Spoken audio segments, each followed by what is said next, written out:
Alright, hi everyone.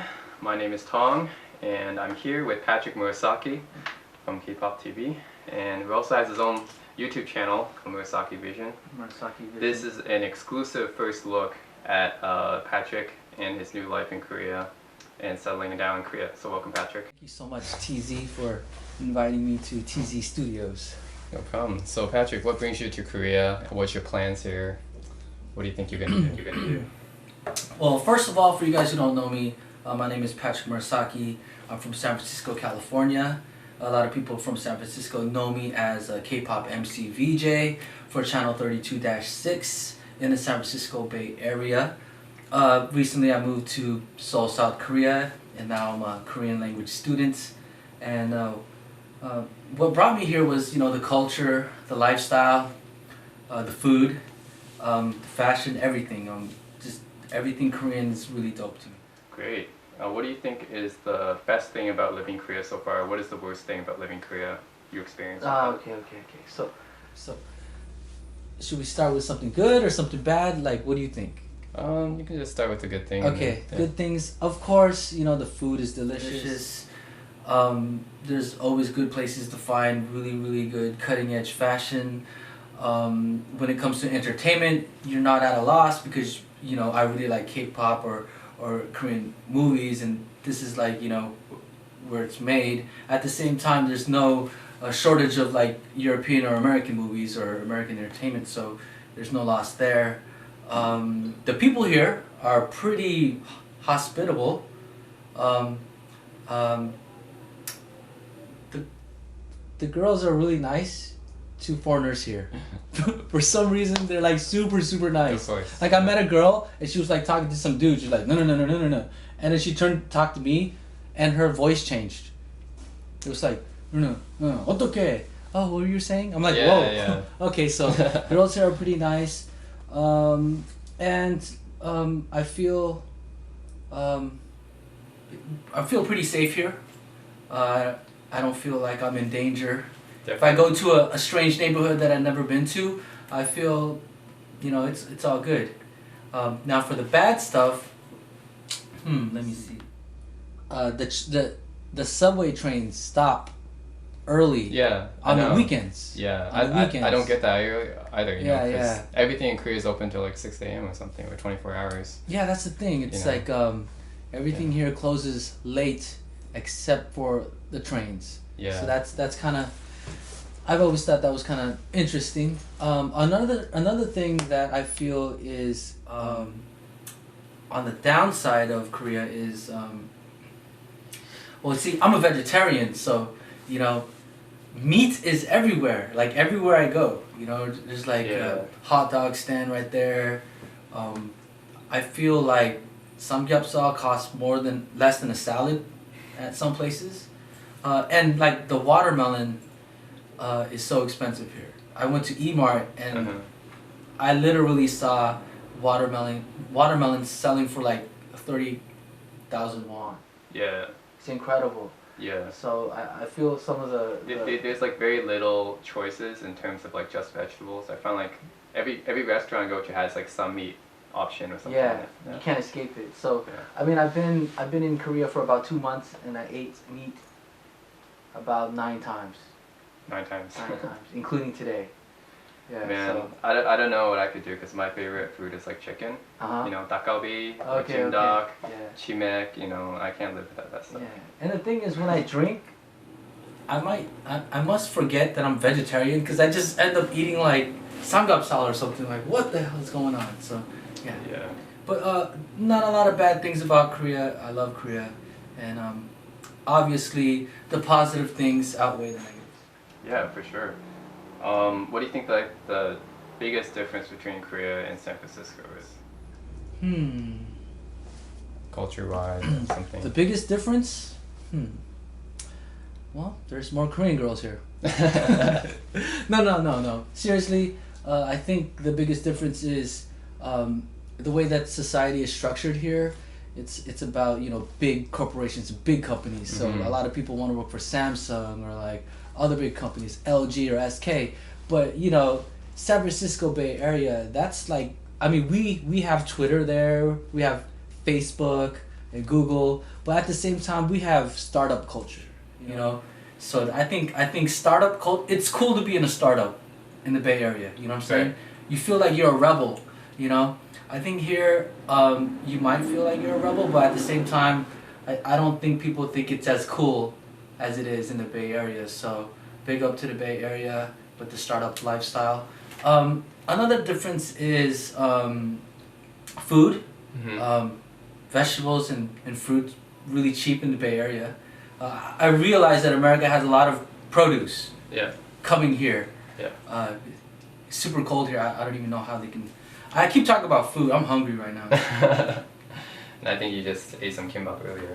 Yeah. I mean, at least for me, I want to make sure some of our viewers who's never been to Korea before, I want to explain that in Korea it's more common for everyone to follow the normal kind of society culture rules, whereas in what you talked about with San Francisco, it's kind of like everyone wants to be kind of like independent, different, rebellious, kind of like that is considered a good thing, whereas in Korea it's not very normal to be different.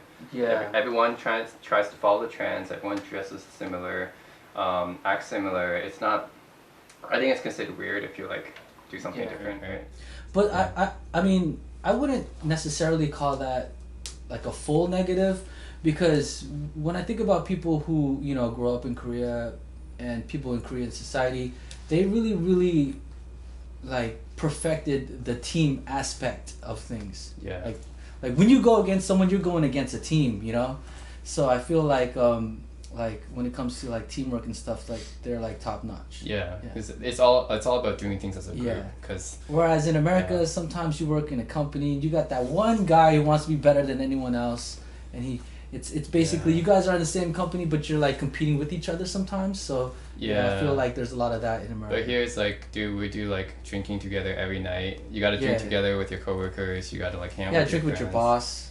Everyone has to be together. Called it's the Uri culture, right? I think that's one unique thing about Korea that I found here anyway.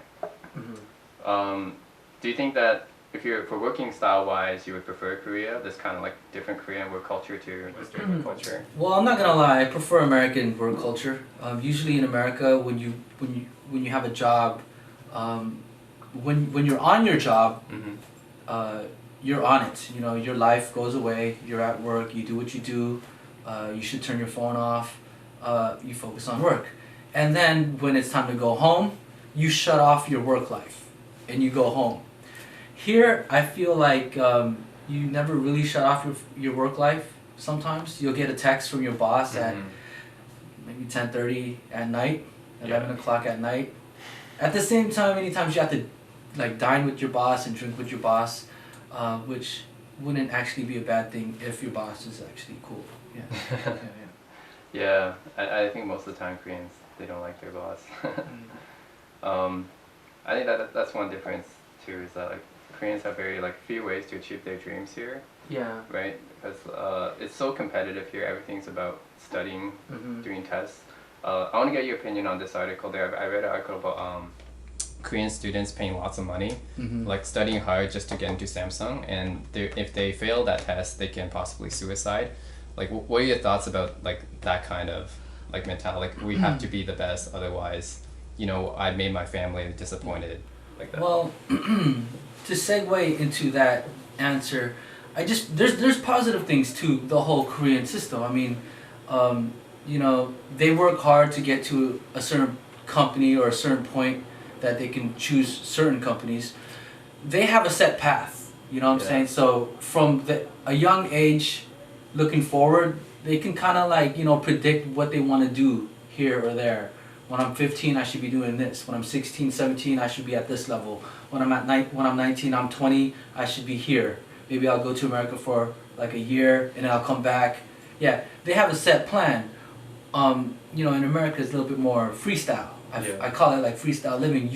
You basically know what you want to do in America as you start growing. You know, you develop as a person and then you decide at that point. Whereas in Korea, you have a set path. Now with the suicide thing with the Samsung, I think that's kind of a sad thing, because I feel like they probably think that to attain working at Samsung, would be like their goal in life and their only goal in life, then I feel like it's kind of a bad thing, because like there's so much to do in life, you know what I'm saying, and to narrow down all your options to one specific company, and if you don't get it, like, I mean, you gotta think about the future. What if like 40 years from now Samsung sucks, you know what I'm saying? What if you landed in LG, right, and you didn't want LG, you wanted Samsung, and just 15 years later Samsung just went down and LG's number one, you know what I'm saying? Because I mean, look at the United States of America. Apple wasn't always number one. Actually, in America, it used to be like a long time ago. If you had an Apple product, you were like the weird dude. Like, who is this guy? You know what I'm saying? He has an Apple. You know. So I feel like you shouldn't basically pinpoint one company that you want to work for, because you don't know the history of that, the future of that company. Yeah. But I think in Korea it might be different because there's less competition. In America there's always competition because it's so big. But in Korea you basically have Samsung, LG, Hyundai, the big three.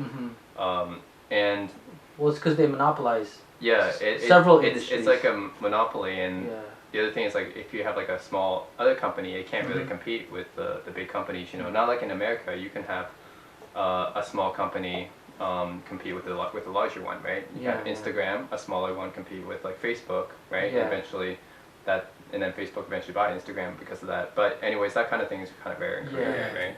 Well, I mean, Korea is still in the, when you think about a country, you think about which stage they're actually in when it comes to the consumer world. America is in the post-manufacturing stage of its existence. We don't manufacture things anymore. We're on a higher level to the point that we manufacture ideas.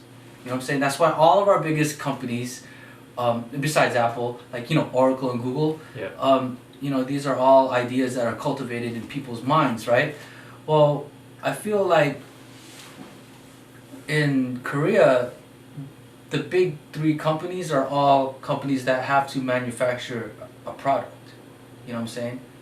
Except for like CJ Entertainment, like they're on. I think CJ Entertainment is actually has a really bright future, because the products that they're actually giving to the world, they're not really tangible products. They're products that come from the minds of people, meaning you don't need any raw materials to make these products. You just need good ideas.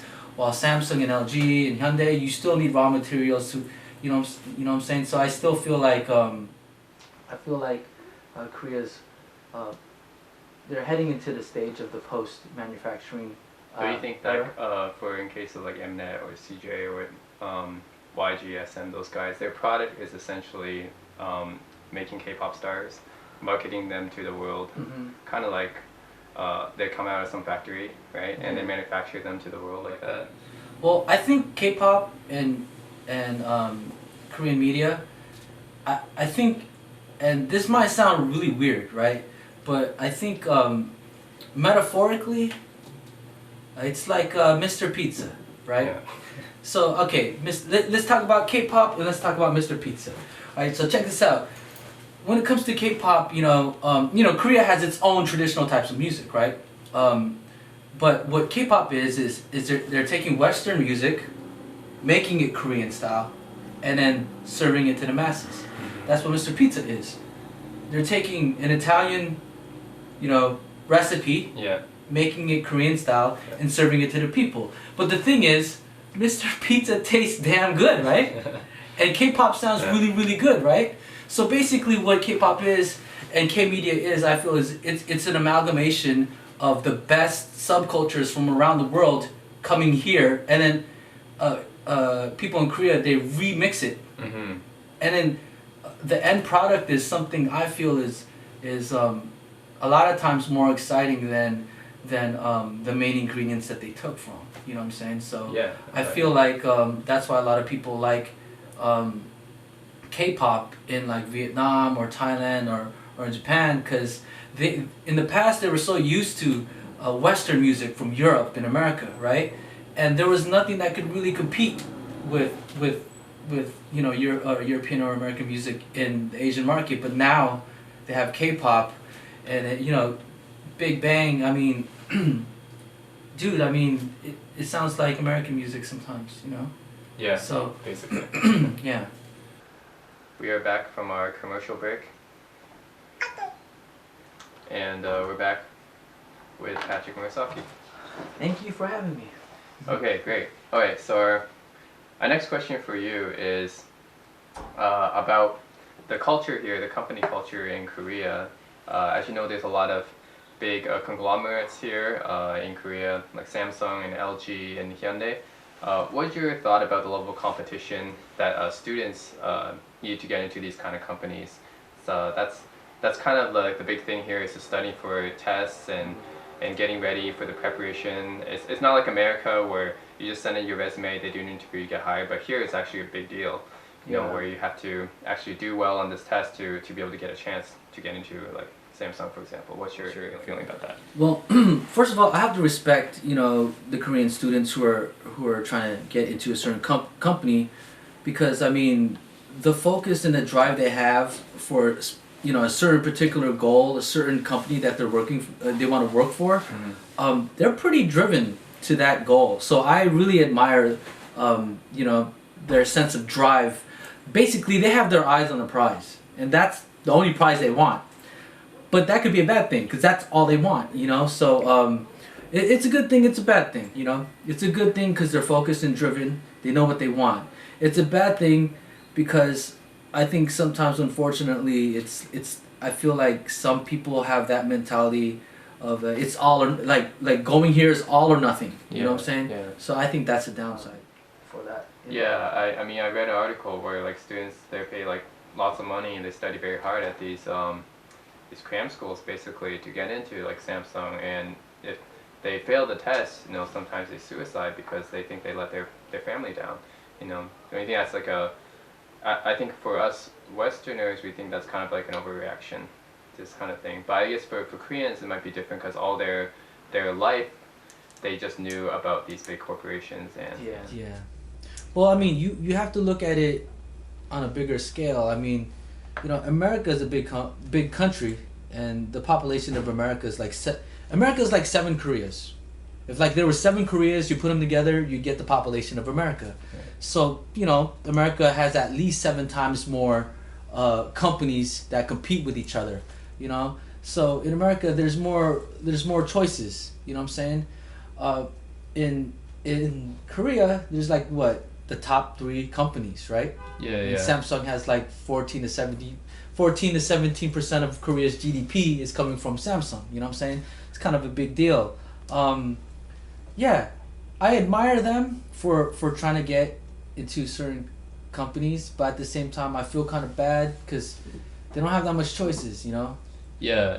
And I think going back to that, it's really hard to succeed as a startup here because you have to compete against those kind of companies that have a lot of money and political power as well.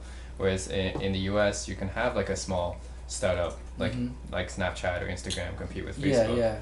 But I mean, in America, it's kind of like this. In Japan and in China and in Korea, whoever does it most perfect is the best, right? Yeah. I mean, a lot of people know how to do similar things, but they give more props to the person or the company who does it the best. In America, yeah, we have that. We want, you know, we want our companies to be the best in their industry or their sector. But at the same time, in America, we give more respect and more props to the person who could do something that other people can't. You know, so if you look at the history of America, the creation and all the inventions that happened in America, I feel like America doesn't really have a set path like they do in Korea, and it's probably because the lack of competition due to the monopolization of multiple industries by the top 3 conglomerates in Korea. So I mean, Microsoft could have did that. Yeah. But you know, in America, we have anti-monopolization laws because we don't want one company to get too big. But I'm getting sidetracked right now, but yeah, I mean, I do respect the Korean student who's striving for a certain goal, but at the same time, I do feel kind of upset that a lot of, especially my friends, they have a lot of unnecessary pressure from their family members, and I hope that even if they don't get into Samsung, they could find happiness with another company. For sure. I just got a question from one of our viewers actually. He wants to know what is your feeling about Korean girls and the craziness around plastic surgery, and sometimes they get addicted and stuff. What is your feeling about that? Well, first of all, addiction to anything is bad. You know, addiction to coffee. I'm addicted to coffee. Addiction to sugar. So, like, you know, straight up addiction to anything is bad. So yeah, addiction to plastic surgery, that's bad. You know, but as for plastic surgery itself, I honestly, you know, I really don't think it's that bad. I mean, we live in an age where I'm from in America. I'm probably the only person out of all my friends who doesn't have a tattoo. You know what I'm saying? Like probably like me and like one other dude. Probably you. I don't know. But the thing is, like, you know, people all over the world, they do augmentations to their bodies. You know, the native people in Africa and in South America, and the Amazonian tribes, you know, culturally, altering your body is a part of human, traditions from several civilizations around the world. So in Korea, I don't think plastic surgery is that bad. You know, I know a lot of them are doing it for other purposes other than traditions, like they're doing it for self-esteem.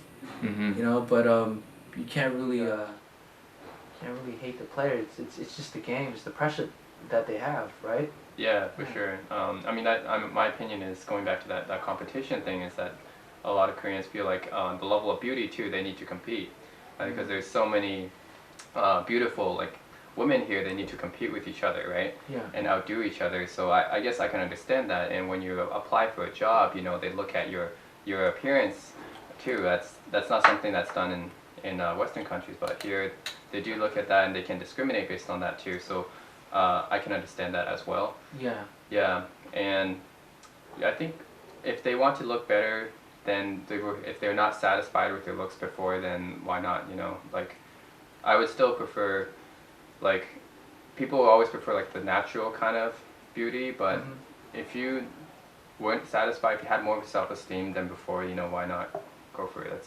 That's my viewpoint on that. I mean, if it affects people's lives positively, yeah, I think it's a good thing. You know, if a person wasn't happy with themselves, and then they did some, you know, type of plastic surgery, and the end result is, you know, they have a boost of confidence, they feel life is better, and they feel happier, I think it's a good thing. I mean, how can that not be a good thing, you know? Yeah. Exactly. We're back. We're Patrick Murasaki. Alright, the next topic. Alright, so this year, what is your feeling about K-pop this year? As you know, last year was not a very good year for K-pop. You know, a lot of tragedies and accidents and stuff. What do you think is going to be big this year? Yes, 2014, unfortunately, was not really the best year of K-pop, but we have a lot of good things. I feel that's going to happen in K-pop in 2015. I think 2015, we're going to see the rise of Korean hip-hop. I mean, we had a lot of Korean hip-hop groups before that are really dope, you know, Primary, Dynamic Duo, Supreme Team, you know, GD and Top, Illionaire, but, you know, we got new cats coming up like Bobby from Icon, who can basically rap as good in Korean as good as he can rap in English. So he's like, I mean, besides, you know, Dumbfounded, you know, Parker, that guy's like phenomenal. Out of the new cats, like Bobby's like, you know, like one of a kind, I feel. So I think we'll see a lot of hip hop in Korean music. Cool. 2015. Well, going off on that, what's your favorite K-pop star? Like, what was your favorite boy band group, girl singer, and hip hop artist? Okay, boy band group. When it comes to legends, I really like Turbo, because Turbo was the first K-pop group I've actually listened to, and specifically the song December. I really love that song. I've been listening to that song for like, it's been like 18 years, and I still love that song. Yeah. For the newer cats, I really like, of course, Big Bang for what they've done to, spread out K-pop. I like BAP. I like their aggressiveness. I like, who else? K-pop. But it would be Big Bang. Big Bang. For males, yeah. Cool. No girls. Girls. Okay. Yeah. Well, one of my favorite singers is Sone Shide's very own Tiffany. Born in San Francisco, raised in LA, in America. She got the smiling eyes, and she got the golden ratio. Do you know what the golden ratio is? Oh yeah, explain the golden leg ratio, right? The golden leg ratio. 50 centimeters, 30 centimeters, 20 centimeters. And I think she won an award for that. I think she has like perfect legs. But yeah, I like Sone Shide. But as for impact in K-pop in America, I think 21 has made like the biggest impact for a female group in America. Is 21 also your favorite singer group as well? Who's your? Well, when it comes to singing ability, I think Park Bom is like up there. I think if in Korea they had a competition, and the competition would be who could sing Whitney Houston's I Will Always Love You. Yeah. You know, if they had a competition and you had to sing Whitney Houston's I Will Always Love You, I think Park Bom would be in the top 3. I mean, she can hit high notes, low notes, mids. She's phenomenal. So I think Park Bom is up there. Yeah. Sweet. About hip hop artists, you mentioned it's gonna be a big year. What do you think? Okay. Bobby. See, you guys don't know. Bobby is the Kendrick Lamar of the K-pop world. He's a young cat, paid his dues, showed me the money. Season 3, he was a winner. He's on now. He's with YG, and it feels like every single track that he's on, he's like. I'm not saying he's stealing the show. I'm just saying it's hard to not notice him. You know, he's really dope. Definitely. Yeah. Definitely. I guess for me, I started out with Boa Kwan during high school. You know, she was really hot during that time. Boa and Rain were like the 2 big stars at the time. So I got started with them.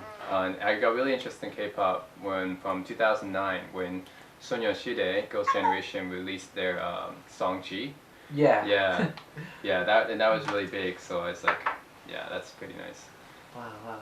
But I mean, aren't you from Toronto? Yeah, I'm from Toronto. So I'm like waiting for you to say something about Gina. Oh yeah, how could I forget Gina?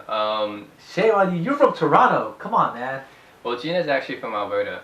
She's from another part of Canada, but still, I want to support my fellow. She's not from Toronto? She's not. She's from Alberta, Edmonton, which is kind of like a smaller city in Canada. It's actually still a big city, but it's smaller than Toronto. But she's still a Canadian Korean, so I want to support her. And unlike most people, I don't care Gina too much about the way she looks, but her voice is pretty good. I like her voice. Her first song. You don't like her body? I mean, I will say like a lot of Korean girls have that kind of body, but her voice is pretty good. The first song I heard was her duet with Rain. So if she was standing in front of you, you wouldn't look at her body?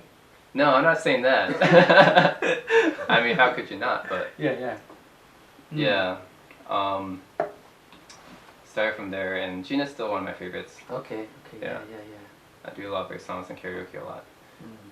Who do you think is the sexiest K-pop stars? Oh, by far Tiffany. I mean, smiling eyes, golden leg ratio, her smile, her voice, her talking voice. Yeah, she's hot in a cute way. She's hot, cute, and sexy at the same time. So if you had like any girl, Korean girl in the world you want to date, you would go for Tiffany. Well, there is. Are we talking about K-pop singers or just Korean girls in general? Let's just say in the Hallyu world, in the K-pop entertainment world. Well, okay. See, with Tiffany, you know, the attraction level is like through the roof. It's like 5,000%. Like when I see her, like if I'm talking to you, and like a bus goes by and there's like a Tiffany poster, I'm like talking to you and I'm like, like, oh, what did you say? Yeah. So like, yeah, the attraction for Tiffany's high, but I saw a drama before. The drama's called Pasta. Yes. And I heard of it. I don't know. I kind of fell for, Gang Ho-jin. Mm-hmm. Yeah. She has a really, really unique, nice smile. Yeah. So, and I feel, I don't know. I feel like when I see her, I mean, she's sexy, but I feel like I just want to hug her. You know, I just want to hug that woman and just. Yeah, so it would be between those two. It would be so it's the smile that gets you, the half moon eyes, that kind of thing. Yeah. Right? Smile.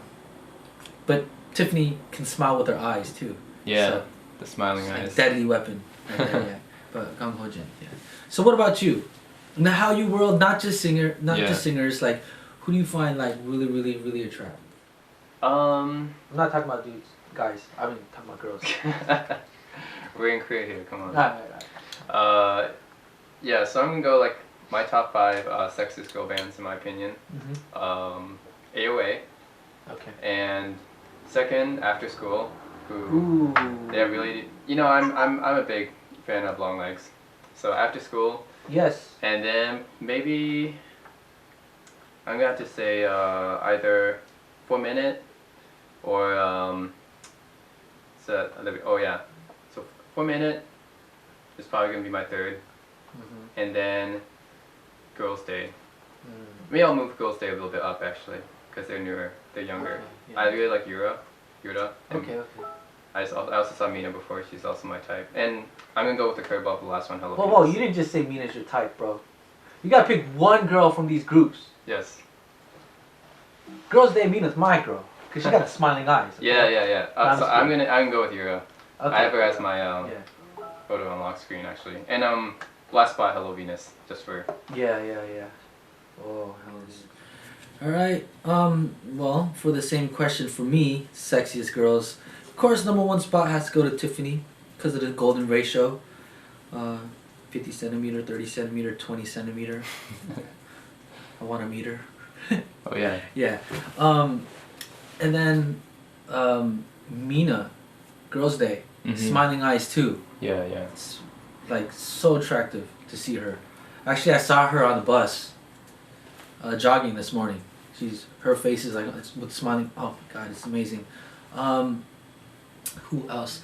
Good thing you said After School. Like, yeah, I don't know. They might even be like the tallest female group in K-pop. Them or Nine Muses. I'm not really sure, but It's hard. Okay, yeah. Who else do I think it's hot? Oh my god, Hyorin from Sister. She's like the Korean Beyonce. Yeah. So she's really stacked. A lot of people give me a lot of flack for this, but I like Hamon-jung from Tiara. I think she's like, she's so cute, just, I don't know. That's another girl I want to hug, And who else is hot? I mean, they're all pretty hot. Lee Hyori. Oh, Lee Hyori, she's like the empress. Or Hyuna. Oh, bubble, If pop. you gotta choose one, Hyuna versus Lee Hyori. Well, Lee Hyori. Lee Hyori. Gotta go with the classic. Yeah. For me, that's the sexiest K-pop groups. But I think for the cutest K-pop. Oh, the cutest of the cutest. If you want to talk about the cutest, it's gotta be IU. Like. Whoa! There's a big. Is it IU or is it Suzy?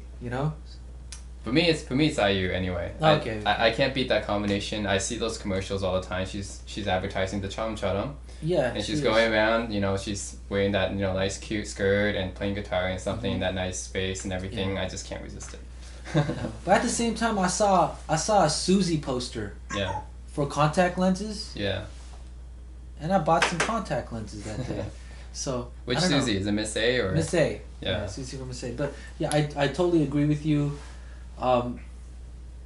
IU cuteness level overload, and the thing is, she's very talented. She writes her own songs. Yeah. She plays the guitar. I really admire that about it.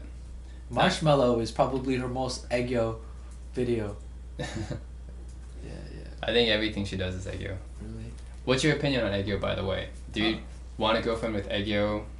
Aegyo. Your thing? Aegyo's like my kryptonite, you know? See, that's why the smiling eye is so dangerous to me. That's a form of aegyo.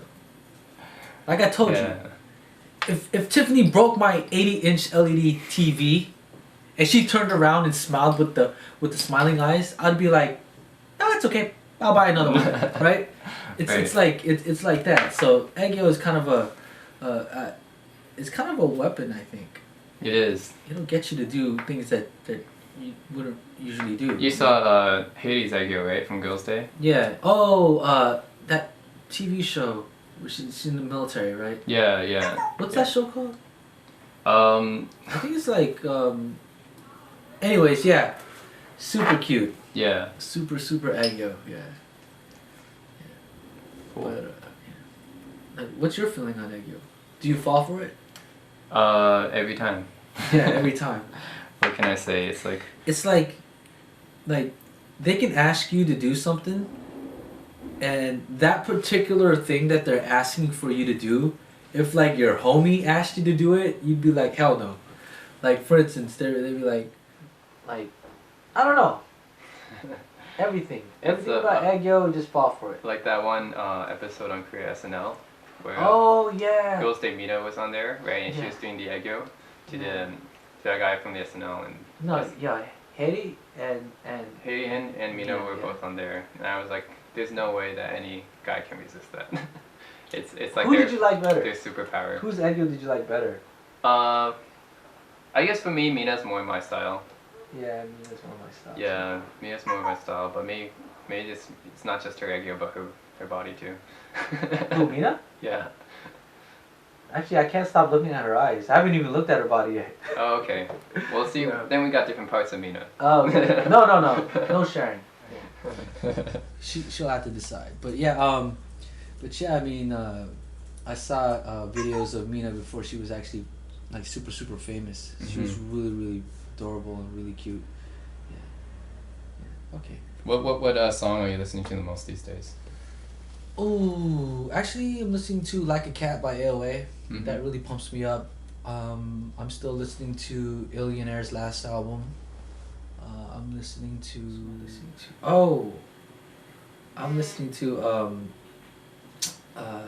Little Apple from Tiara. Yeah, I listen to that when I jog. Yeah. What about you? Like, what's on your list right now for K-pop? Love by A-Pink. It's really like the kind of catchy song that like came out these days. Yeah. It's not that. It's kind of recent, I think, but anyway. The last few days, I just keep hearing it, and it's really catchy. You know. Okay. A-Pink's also my style, really cute style. So. So you like the cutie? You don't like the extreme stuff, right? I prefer cute to sexy. Okay. Yeah. So That's why IU and A-Pink's gotta be up there. You don't like Miss A? Miss A? No, I mean you don't like Susie from Miss A? Yes, Susie's good, but I don't know. She's not the same level as IU for me. Yeah, true. I'm trying to get you away from IU so I can grab it from you. You know what I'm saying? I'm kidding. So, I mean, what got you into K-pop? Yeah, like I said, it was kind of like start with BoA and Oh, Rain, yeah. and then after I heard the Girls' Generation, I really into that, and then they were really good at dancing.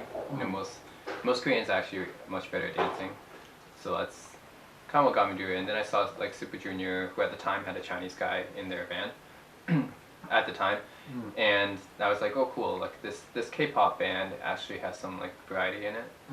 And then that also got me into like the other bands like Dongbang Shingi, you know, like TVXQ back then. Yeah. And they were really popular and that also like, opened me up to all these other bands from SES all the way to Primary. You know. You just keep me answering because I keep eating. Okay. No, alright.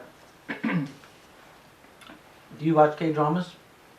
A little bit. I should watch more, but these days I'm kind of like lazy about it. Okay. It should be more to increase my Korean. What about you? Yeah, I watch K-dramas to increase my level of Korean understanding. I watched one episode like 3 times in a row. Mm-hmm. I looped one episode 3 times. Mm-hmm. With the subtitles and without? No, the first 2 times no subtitles. Okay. I want to see if I can cause I can understand verbs and some adjectives, but I don't like really understand everything. And then I watch it twice, try to see if I can understand it, and then I watch it again with subtitles. Yeah. And I realized, damn, I was totally wrong. Yeah. You know. They just speak so fast and use Yeah. so much slang. I guess the hard part for me, I don't know about you, but they think I'm Korean. So the thing is, when I go to the different shops around here, they speak to me very fast Korean. Yeah. So most of the time, I don't really understand what they're saying. I just can infer from the context what they might be saying, but I'm not always correct. Yeah. Yeah, I guess that's the hard part for me about settling down here, I guess. Mm-hmm. Yeah. Okay. Yeah. Sometimes I go to places and they talk to me in Korean. And Has anyone ever asked you if you were mixed? they just say, "What are you?" What are you? Are you not What a are human? Are you an alien? Alien. Yeah. Sometimes I just throw up some random stuff. Oh, I'm half Thailand, half Brazilian. I'm half Turkish, half Vietnamese. Yeah, just spin the globe and throw 2 darts, and I just pick what I am, right? And they believe you? Yeah, they believe me. Yeah, so yeah. You could be anything. Yes, I'm like Keanu Reeves, right? Yeah. That guy could be white. He could be Asian. Could be anything. Grow a beard and put on a poncho. He's Mexican. He could be Hawaiian. He's Neo. Yeah. He's anything he wants to be. Yeah. For sure. What about Korean movies? Do you watch Korean movies? Yeah, I do watch Korean movies. The last movie that I watched was a trip though. It wasn't a Korean movie. I think it was directed by a Korean director and had 2 Korean movie stars in it.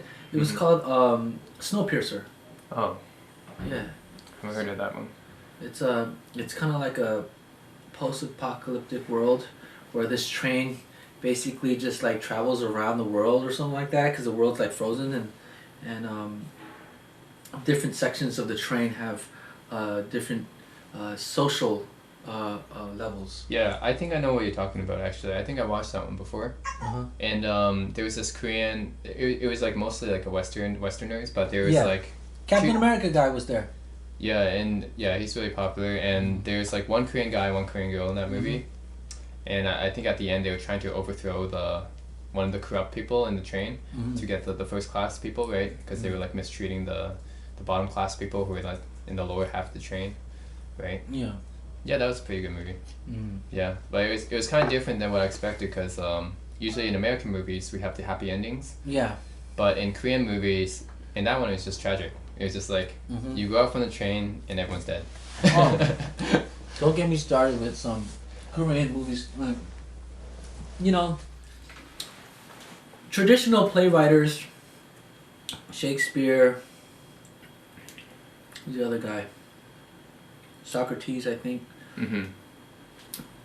There's Socrates. yeah, there's comedies and dramas and stuff like that. Yeah. You can basically, I don't know, but with Korean movies, the endings are so twisted. Guys cutting off their tongues, getting hypnotized so they forgot that they had sex with their daughters. Yeah, that Sounds pretty messed up for me. It's pretty messed up. But it's different, you don't see that in American movies. You won't see a Disney movie where a guy is hypnotized, right? Right? Like that. In Korean movies, children get kicked in the face by adults. In that movie, I believe, the one you were talking about, a guy gets his arm cut off, a guy gets his arm frozen and smashed with a hammer, and a guy had to eat a baby. Yes. That's insane. So I was like, okay, this doesn't happen in American movies. It doesn't, yeah. As for me, I think for me, K-pop, I got into K-pop when I was in high school, when I heard Boa Kwan. Boa was really popular at the time. And I was like, wow, she's, you know, pretty cute and pretty, like, nice voice. Yeah. And stuff. And then I got really into K-pop when I heard G from Girls' Generation. That song was so big. G, baby, baby. Can you do the dance? Oh, no, I forget. I have some, like, friends who know about it. Dude, I alright, forget. check this out. Alright, check this out.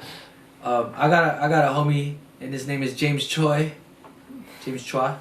And we had a house party, 888 O'Farrell Street, Trinity Towers. Yes, I know that place. West Tower. Yeah.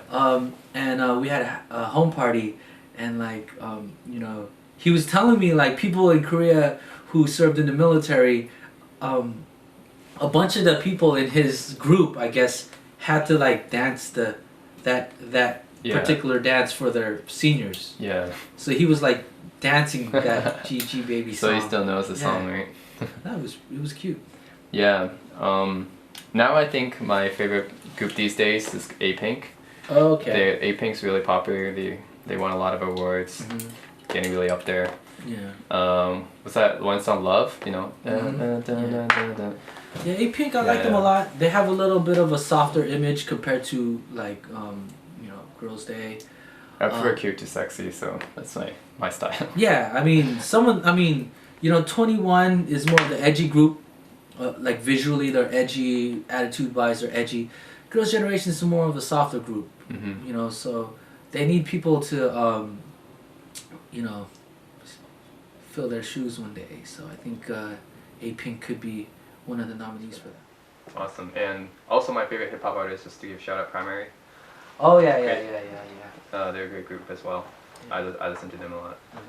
And I think that about wraps up. Wait. Why did you move to Korea? Oh, okay. If you want to turn the tables on me. Yeah. I moved to Korea because I love Korean culture. Because I love Korean food and Korean drinks. Korean women. I was waiting for that answer. That should have been the first answer. Because a Korean woman could cook, right? Yeah, I know. I had to like put it a little bit down the list, but okay. But yeah, and I love the technology, the transportation, the efficiency with which they do business here. Yeah. It's really much better because like for people who've never been to Korea, actually, when you come to Korea, first of all, you don't need to pay any tips or tax on anything. The service is much better than any service I got, and it's amazing. I don't need to pay anything extra for that. Transportation, the subway goes anywhere, and it's always on time. Taxi fare is relatively cheap, also takes you anywhere. And just took me like a week. I could have got this house in less than a day actually, but yeah, for me as a foreigner not knowing any Korean, and I got it in a week. You'll never be able to say that in America. You need a social security number, you need like at least 2 weeks, you know? That's true. The fast culture here, we call it Bali culture, that kind of culture here I really, kind of a good side and a bad side. I know the good side is things get done really fast, but the bad side is they had to work very long hours to get things done that fast. But that's what I love about Korea. Bali culture. And the fact that, you know, the nightlife here is just unreal. Yes, the nightlife here, it's synonymous to Vegas. I mean, I went jogging one day, 7 o'clock in the morning, and I saw girls with miniskirts in December. Yeah. I remember I was in Itaewon partying on New Year's Eve. Yeah. I was in Itaewon partying on New Year's Eve, and there were girls like basically wearing like summer clothes out there, and it was like negative 15 degrees out. Yeah. They were just wearing them like nothing. And they were complaining about other stuff except for the weather. They're like, oh yeah, like it was he doesn't call me every day. Completely normal, yeah. I'm like, but yeah, it's really cold here. I'm gonna die. Yeah, but it wasn't normal for me to see that, but it was. Dude, it's like December here. People could have died. You know? Yeah. All right, and that's all the questions I have for now. Do you have any other questions for me, Patrick? Well, no, I think this is it for this week. But I'm really excited for next week, cause my good friend Ethan Klansky, my partner in crime for our new YouTube channel, I might know EP him. Seoul. Yeah. Yeah, he'll be arriving in Seoul, and he's gonna be joining our discussion Great. this week, and can't wait for that. Great. Well, it looks like we might have more guests in for next week, but for this week, thanks for joining us, Patrick Murasaki, Thank you. and we'll catch you guys next time. Yeah. All right. Peace.